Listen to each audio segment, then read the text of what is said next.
राष्ट्रीय स्वयंसेवक संघ प्रमुख मोहन भागवत ने गुरुवार को बड़ा बयान दिया। भागवत ने कहा कि किसी को भी खुद को भगवान घोषित नहीं करना चाहिए। पुणे में आयोजित एक कार्यक्रम में मोहन भागवत ने कार्यकर्ताओं को सलाह दी है कि वो ये ना समझें कि वो भगवान बन गए हैं। विचार की गहराई काम की ऊंचाई को बढ़ाती है। उन्होंने कहा कि ये लोगों को तय करने दें कि क्या आप में भगवान है या फिर नहीं। मोहन भागवत ने कहा कि कुछ लोग सोचते हैं कि हमें सुलगने की बजाय बिजली की तरह चमकना चाहिए, लेकिन बिजली गिरने के बाद पहले से भी ज्यादा अंधेरा हो जाता है। इसलिए कार्यकर्ताओं को बिजली नहीं बल्कि दिए की तरह जलना चाहिए। जब जरूरी हो तब चमकें, लेकिन ध्यान रखें कि जब ये चमकेगा तो आपके सिर पर नहीं चढ़ेगा। तो ये बातें मोहन भागवत कर रहे हैं। और आपको ये बता दें कि कोई पहली बार ऐसा नहीं है, पहले भी बयान दे चुके हैं। लोकसभा चुनाव आने के फौरन बाद उन्होंने ऐसे ही कटाक्ष किया था, ऐसे ही तंजिया लहजे में उन्होंने बात की थी। ये किस ओर इशारा है? जवाब ये है कि आरएसएस और बीजेपी की राहें क्या जुदा हो चुकी हैं, क्योंकि लगातार अगर मोहन भागवत इस तरह के बयान दे रहे हैं तो इसके पीछे कोई तो खास वजह या कोई ठोस वजह जरूर होगी। फिर उन्होंने मणिपुर का जिक्र किया है। मणिपुर का जिक्र करते ही उन्होंने कहा कि आरएसएस वहां पर युद्ध स्तर पर काम कर रही है।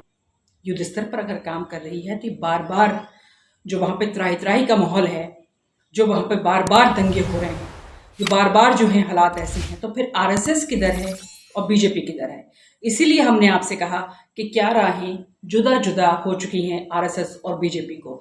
अब बीजेपी आरएसएस को नहीं संभाल पा रही है और ऐसे में हरियाणा में एक बिखराव देखने को मिल रहा है। वो बिखराव क्या है? वोट मतलब टिकट का बंटवारा होने के साथ ही जो बिखराव वहां पर नजर आया है, जो भगदड़ नजर आई है हरियाणा चुनाव में, वो देखने काबिल है। कोई एक दो की हम यहाँ पर बात नहीं कर रहे हैं, यहाँ पे 30-40 नेताओं की बात की जा रही है, जिसमें कई बड़े चेहरे हैं। उसके बारे में आपको आगे बताते हैं। अक्सर आपने सुना होगा विधानसभा लोकसभा चुनाव में कि जब टिकट बंटवारा होता है उसके बाद बगावत होती है, लेकिन थोड़ी बहुत। लेकिन हरियाणा बीजेपी की मुश्किल इससे ज्यादा है।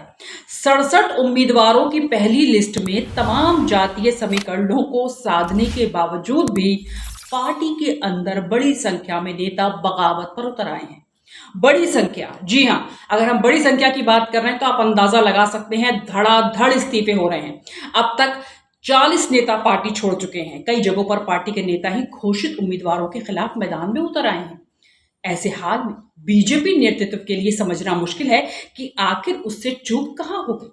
निश्चित रूप से इन धड़ाधड़ इस्तीफों की वजह से प्रदेश बीजेपी से लेकर भाजपा केंद्रीय नेतृत्व तक में हड़कंप है और नाराज नेताओं को मनाने के लिए पार्टी नेतृत्व ने अपने नेताओं की ड्यूटी लगा दी है। उन नामों की फहरिस्त भी आपको बताएंगे कि जिनकी ड्यूटी लगी है। और बड़ा दिलचस्प है ये चुनाव। जी हाँ दोस्तों, ये दिलचस्प इसलिए है क्योंकि कांग्रेस को इससे फायदा हो रहा है। लगातार कांग्रेस में जो है, जो बागी नेता हैं, उनकी संख्या बढ़ेगी। आगे राजनीतिक समीकरण कुछ और देखने को मिल सकते हैं। ऐसे में बीजेपी नाप तोलकर, यानी कि तमाम समीकरण साधने के बावजूद भी वो नहीं कर पा रही है जो उसको एक्चुअली में करना चाहिए जीत के लिए। आखिर ऐसा हो क्या रहा है वहां पर, थोड़ा सा आपको डिटेल में और बताते हैं। मनाने में जुटी है पार्टी, नहीं मान रहे नेता।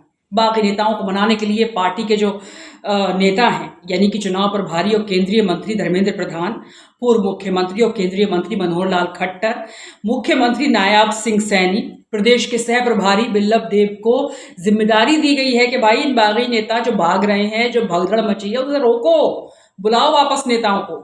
आखिर नेता कैसे भाग रहे हैं, उनको मनाने की कवायद चल रही है। और लिस्ट में उतारे 13 जाट। जी हाँ, बीजेपी ने उम्मीदवारों की पहली सूची में राज्य में ताकतवर जाट समुदाय के 13 नेताओं को उम्मीदवार बनाया। ये बीजेपी द्वारा किसी भी जाति को हरियाणा में दिए गए सबसे ज्यादा टिकट है। ऐसा करके पार्टी ने उसे लेकर बनाई गई इस धारणा को तोड़ने की कोशिश की है कि वो हरियाणा में जाट बनाम गैर जाट समीकरण की राजनीति कर रही है, लेकिन ये उल्टा पड़ गया है। हरियाणा में पिछले कुछ सालों में हुए किसान आंदोलन, पहलवानों के आंदोलन के बाद ऐसा कहा जा रहा था कि बीजेपी को इस समुदाय की ओर से विधानसभा चुनाव में बहुत ज्यादा समर्थन नहीं मिलेगा।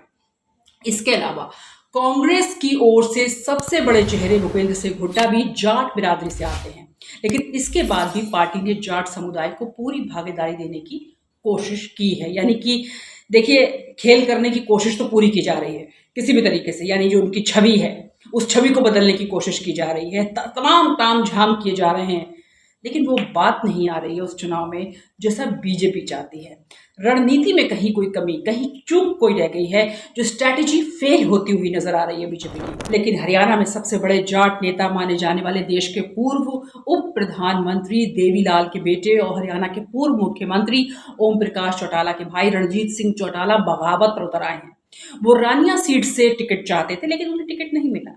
इसके अलावा जाट बिरादरी से आने वाले सुखविंदर मांडी, दीपक डागर, राधा अहलवाल, जसबीर देशवाल, कृष्णमूर्ति हुड्डा जैसे कई ऐसे बड़े चेहरे हैं जो अब कह रहे हैं हम निर्दलीय चुनाव लड़ेंगे, लेकिन अब हमें पार्टी का साथ नहीं चाहिए। लेकिन पार्टी को उनका साथ चाहिए, ये समझने वाली बात है, क्योंकि पार्टी चाहती है उनका साथ। पार्टी इसलिए चाहती है उनका साथ, क्यों? क्योंकि पार्टी अच्छे से जानती है, क्योंकि जो तमाम ये बड़े चेहरे हैं, अगर ऐन चुनाव के वक्त यही खिसक जाते हैं तो वोट बैंक में कहीं ना कहीं सेंध लग जाएगी, और वो सेंध ऐसी होगी जिसकी नुकसान की भरपाई शायद ही बीजेपी कर पाए।